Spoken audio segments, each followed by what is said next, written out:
Hi, I'm Lazpita, a PhD student, part of the Model Flow group, and today I want to present you my work on advanced data-driven tools for flow control in aeronautical applications. This work was presented last summer on the Math2Product conference in Taormina, and will also be soon published as an article that we will leave in the description of the video.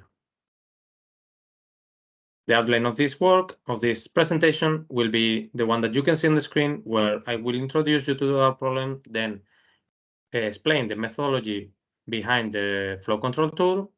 Afterwards, I'm going to apply step by step in a test case, such as the flow past a circular cylinder.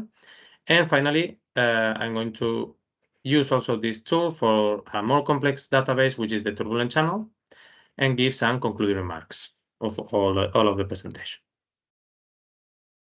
So, the motivation behind this work is the efficiency of gas turbines, and for that, we need to increase the operating temperature.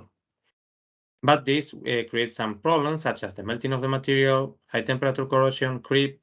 So in the industry, there have been many type of approaches, such as the improving of material, improving the design, changing some kind of configuration.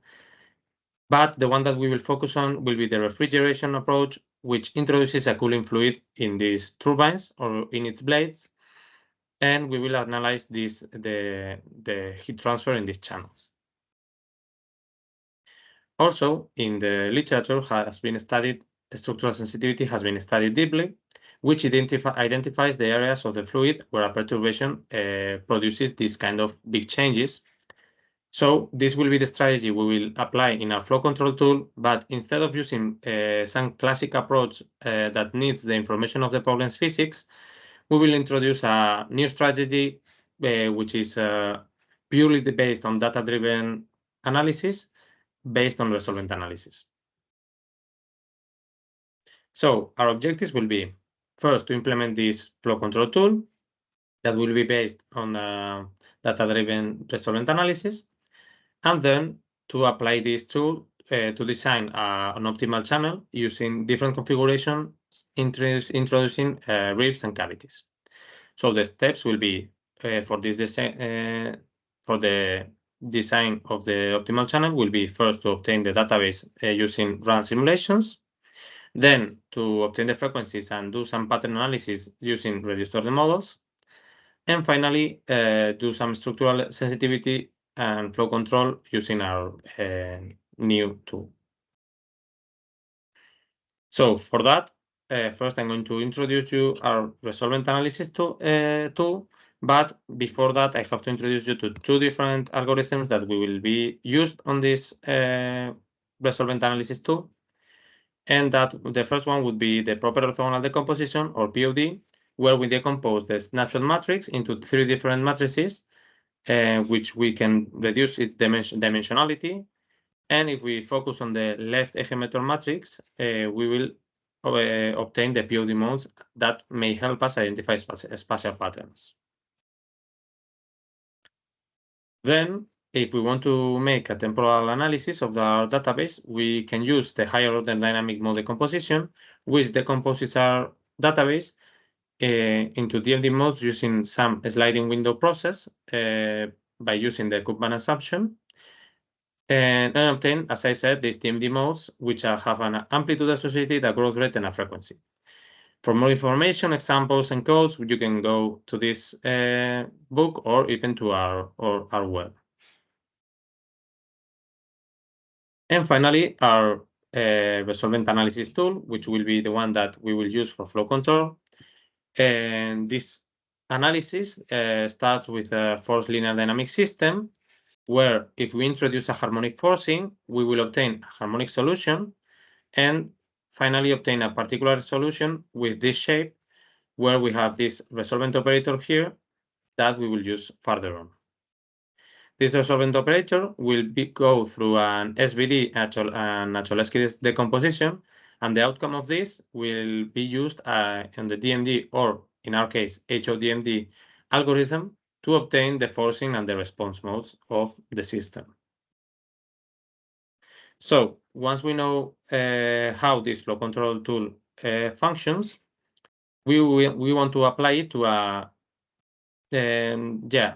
deeply studied problem in the literature, which is known, which has been known for a long time, and we know that this problem, that is the flow past a cylinder, has a Hopf bifurcation on Reynolds number 46 that goes from a stable to the flow to an unstable one.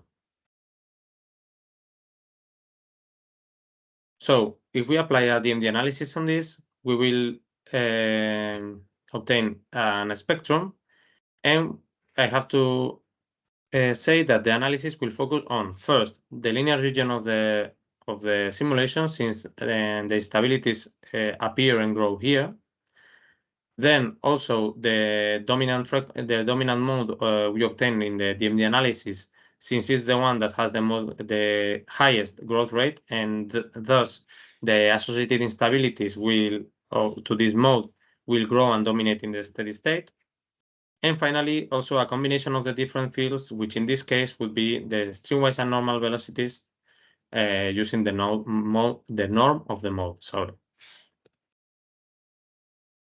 Then if we apply the resolvent analysis to this database, we will obtain the response and forcing mode. And first, just comment that the response mode is really similar to the DMD mode, so it may be related to the dynamics of the system. Then in the forcing mode, we can see first a high intensity region, which has been identified as a sensitive area in other studies, so it could be also related to that. And then also some low intensity areas. So to know if we can use this for flow control, we will introduce some punctual perturbations, punctual noises in the database in the places where the intensity was high in the forcing mode and where it was low. And we can see that we obtain some changes when introducing it in the high intensity areas. We obtain some changes both in the forcing and the response modes. Then can we say that these changes are also related to the changes on the physics of the flow? For that, we are going to do some validation via CFD by obtaining new databases with some stabilizers. As we can see, with Reynolds number 50 without stabilizers, we have this kind of von Karman street. And if we introduce the stabilizers in the place where the resolvent analysis has set to be high intensity, we kind of stabilize the flow, and the flow doesn't unstabilize again until Reynolds number 70. So we have delayed the instability of this appearance of the von Karman street to higher Reynolds numbers.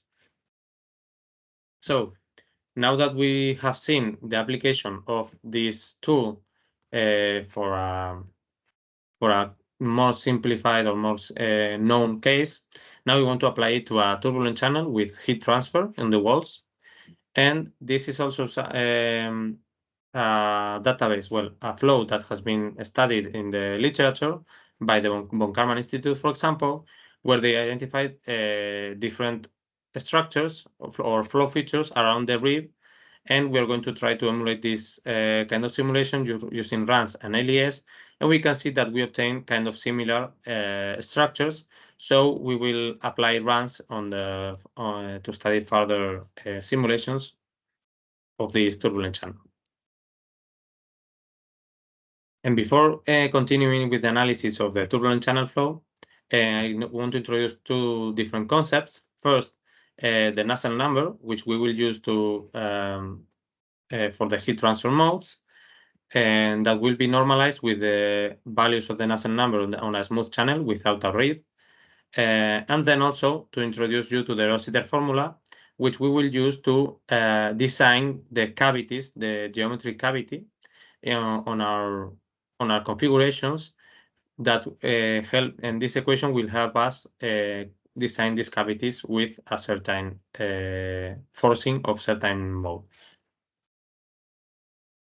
So, as I said, our study will be a turbulent channel flow, and we will introduce a rib in the bottom wall, as they do in the von Karman Institute, And if we do this, if we obtain this database and apply the HODMD algorithm, we can see this periodic frequency, which is dominated by omega 25. And even though we have lost some of the harmonics, we can say that it's a periodic dynamic. And if we extract the forcing and response mode of this database, we can see first in the response mode that there is a high peak of heat transfer in the rib, which was expected. And then if we now look at the forcing mode and the high intensity areas of the bottom wall, we can see three different peaks, one upstream, another one downstream of the rib, and of course in the rib, since there we have so much heat transfer here. So with this, we will try to create three different new configurations using the Rositer formula and introducing a cavity to try to maintain this heat transfer increase, but with lower drag. That we know that cavities help with it. So as you see, we create a case where we just put a cavity where the rib was, then a case where we introduce a cavity downstream, maintaining the rib, and another one maintaining the rib and introducing a cavity upstream. So we also wanted to do an analysis of the cavity itself with the HODMD algorithm and obtain the temporal frequencies. And we can see that is again dominated by omega 25. So we are maintaining this dominant mode, and then maintaining also this mode that is associated to the heat transfer. And if we apply POD to this database, we can see some kind of high recirculation areas on the cavity now, and some flow detachment also in the downstream of this cavity. Then if we analyze the case 2, where we introduce a cavity downstream the rib, maintaining the rib, we can see that it mainly breaks down the VB we were seeing in the downstream the rib, and also like higher recirculation areas both in the cavity and in the edges. Then if we introduce a cavity now upstream of the rib in an optimal location, we will have different structures. For example, the ones that are more changed now are the V1, V2, and V3, sorry. And again, we have this kind of high recirculation in the cavities. But well, the most important thing of this study is to do some kind of a review of the heat transfer and the drag in these different configurations. And if we see the integral values of these two variables, we can see that the most relevant configuration for heat transfer is the rib channel, where we improve 50% the heat transfer on the walls against the smooth channel. But we also have a really high, even more than the heat transfer increase of the drag. So maybe we should think about some intermediate configurations where we introduce a rib in a cavity and we increase up to 9% of the heat transfer, but reducing the drag below the one we had in the smooth channel. So this may be the most optimal configurations. So to finish the talk, I want to give some concluding remarks. We have implemented this data-driven resolvent analysis sensibility tool in combination with HODMD. This tool was validated with the necessary simulations, and then was also applied to a heat transfer problem to design this optimal channel. And we saw that even though the maximum heat transfer, we obtain it in a rib case, if we want to obtain a low drag and even increase a little bit the heat transfer, the optimal solution will be a combination of rib and cavities placed in optimal locations of the channel. Also, if you want to check out other works and these codes, you can find it on the Model Flows app. where we have some kind of pattern analysis, reconstruction and prediction algorithms. And well, also, if you have any questions, you can put it in the comments or even email us or go to our web and where you have many different works. Thank you.